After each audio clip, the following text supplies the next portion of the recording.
अगर आपके साथ कुछ भयानक हुआ है तो आपको उसे कभी भी नहीं भूलना चाहिए, क्योंकि अगर आप उसे भूल गए तो आप फिर उसमें पड़ सकते हैं। ऐसा मूल रूप से इसलिए है क्योंकि हमने अपने बच्चों को, दुनिया में लोगों को ये नहीं सिखाया है कि अपनी इंद्रियों को कैसे इस्तेमाल करें। ऐसे में सब कुछ दर्द देता है।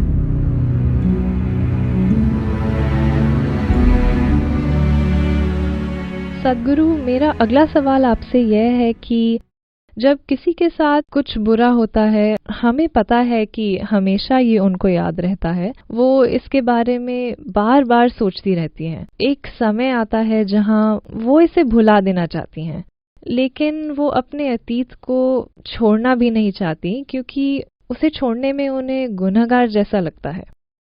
तो ऐसा क्यों होता है और हम इस भावना को कैसे छोड़ें? जैसे अगर यौन शोषण या सेक्सुअल अब्यूज को लें, अगर किसी लड़की के साथ यौन शोषण होता है, आखिरकार जब वह ऐसी स्थिति में पहुंचती हैं जहां वो उससे उभरने के लिए तैयार तो हैं, लेकिन उसे भूल जाना उसे दोषी जैसा लगता है क्योंकि इसने उसे बहुत बहुत लंबे समय तक परेशान रखा है।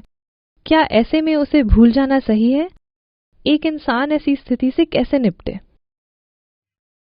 देखिए, मुझे लगता है कि ये संघर्ष एक गलतफहमी की वजह से है कि कुछ दुखद या भयानक घटना जो किसी व्यक्ति के जीवन में हो सकती है, ये किसी के साथ भी अलग अलग तरीकों से हो सकता है।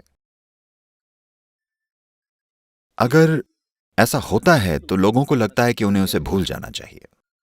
नहीं, आपको उसे कभी नहीं भूलना चाहिए।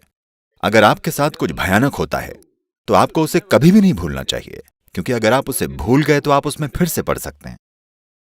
लेकिन हमें याददाश्त और जीवन जीने के बीच के अंतर का पता होना चाहिए। आप जी रहे हैं, याददाश्त एक मरी हुई याद है। आपको इसे अक्लमंदी की तरह इस्तेमाल करना चाहिए कि आपके जीवन में ऐसी चीज फिर ना हो। पर यह ज्यादातर लोगों के लिए एक सच्चाई है कि जो उनके साथ 10 साल पहले हुआ था वो उन्हें अब भी कष्ट देता है। जो परसों हो सकता है वो उससे पहले से ही पीड़ित रहते हैं। हाँ या ना? जो 10 साल पहले या 10 दिन पहले हुआ था वो अभी मौजूद नहीं है। क्या वो है? क्या वो है? नहीं। जो परसों हो सकता है वो अभी मौजूद नहीं है। क्या वो है? नहीं। तो वास्तव में आप ऐसी चीज से पीड़ित हैं जो मौजूद नहीं है। आप में से कितने मनोविज्ञान के विद्यार्थी हैं? क्या ऐसे लोगों के लिए कोई चिकित्सा संबंधी नाम है जो ऐसी चीजों से पीड़ित हैं जो मौजूद नहीं है? नहीं नहीं, उन्हें बताइएगा मत, वो उससे भी पीड़ित होंगे। अगर आप ऐसी चीज से पीड़ित हैं जो मौजूद नहीं है तो एक स्तर पर यह पागलपन है ना?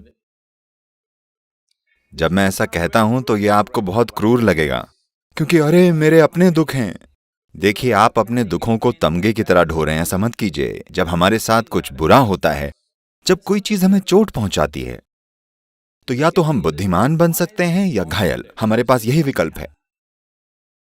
तो या तो हम इससे बुद्धिमान बन सकते हैं या घायल बन सकते हैं, क्योंकि हम पहले ही इसको झेल चुके हैं। जीवन बस थोड़ा सा समय ही है। ये बीता जा रहा है। जब से आप यहां बैठे हैं, जब से आप यहां आए हैं, आप कब्र के 1 घंटा नजदीक पहुंच चुके हैं। हाँ या ना? हाँ, ये बीता जा रहा है। ये हम सभी के लिए बीता जा रहा है। तो इसमें Where is the time to carry every experience like a wound? हर अनुभव को एक घाव की तरह ढोने का समय ही कहां है? नहीं, इसे आपका विवेक बनना चाहिए। अगर आपके साथ कुछ बुरा होता है तो आपको दूसरों से ज्यादा, दूसरों से पहले बुद्धिमान बन जाना चाहिए, है ना? पर अफसोस है, ज्यादातर लोग घायल होने का चुनाव करते हैं, सिर्फ इसलिए क्योंकि फिर से हमारी शिक्षा प्रणाली में हमने मानव मन की प्रकृति को लेकर कुछ नहीं किया है। हम मेंढकों और कॉकरोच और पेड़ों और केमिस्ट्री और फिजिक्स और ग्रहों और सब तरह की पढ़ाई में बिजी हैं। इसकी ओर कोई ध्यान ही नहीं दिया गया है।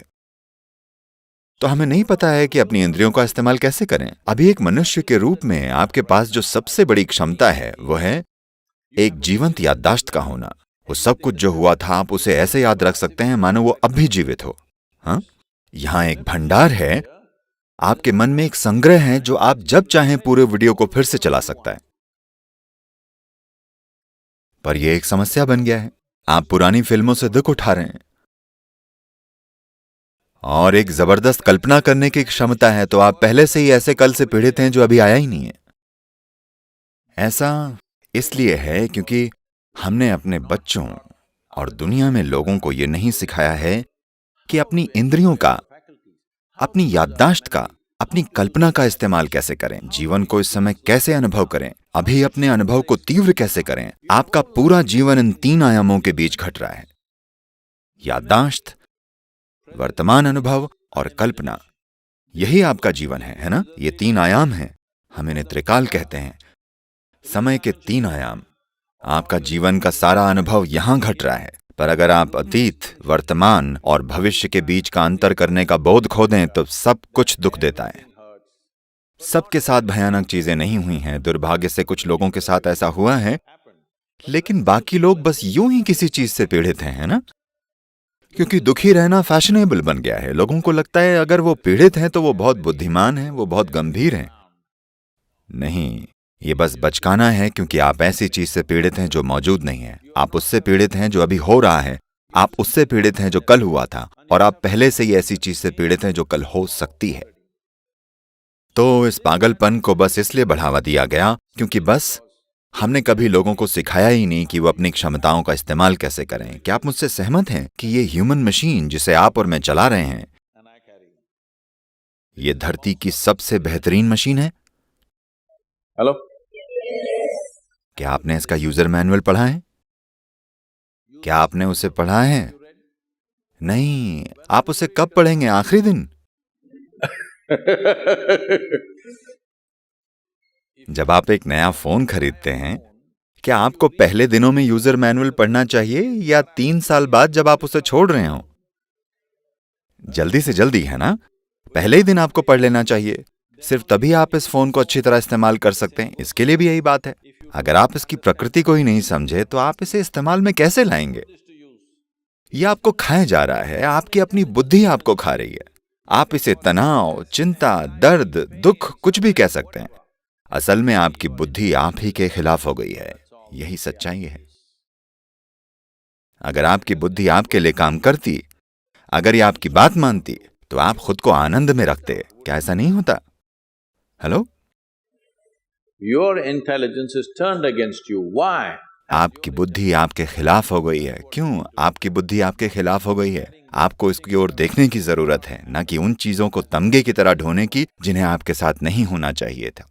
इससे बहुत सी महिलाएं मेरे खिलाफ हो सकती हैं।